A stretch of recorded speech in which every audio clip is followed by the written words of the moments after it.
I'm standing outside the Lewiston City Hall where they just held a press conference a short time ago. If not for the horror that unfolded last night, this place would be packed. Right now it is just filled with press members. What we learned at that press conference today, 18 people are confirmed dead, 13 others injured. Police say that 40-year-old Robert Card is still on the run and is considered armed and dangerous. People are staying at home right now as that search goes on.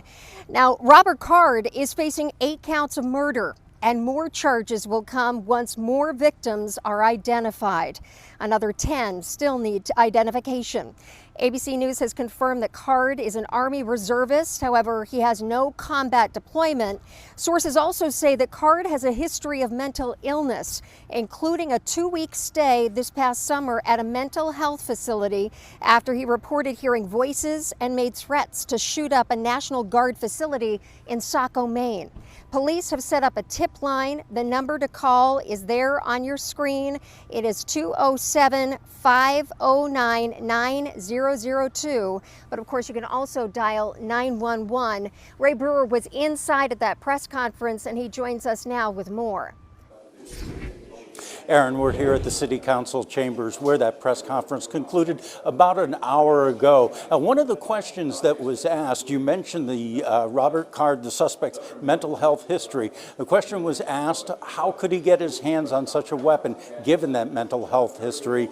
And the Director of Public Safety said that is one of the things that they were looking into.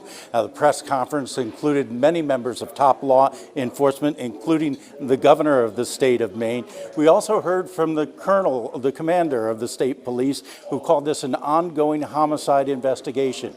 Now, during the press conference, they wouldn't go into exactly where they are searching for this suspect. However, they did say that people should be mindful of their own safety. That coming from the police chief here in Lewiston, David St. Pierre. We also learned that they were able to identify the suspect through the vehicle registration in that white Subaru that you may have seen, and that gave them the name and started the search. As Aaron mentioned, he's now wanted on 8 counts of murder.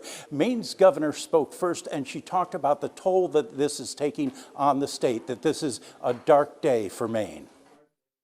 I love this place, just as I love our whole state with my entire heart.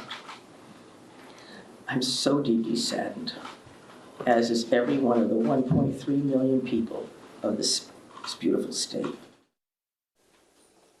We also learned that there are 8 patients at the local hospital, 5 of them listed in stable condition and 3 are critical. Officials also promised that there would be more updates as the situation warrants, but right now we don't have the time as to when those updates might happen. Reporting in Lewiston, Maine, Ray Brewer, WMUR News 9.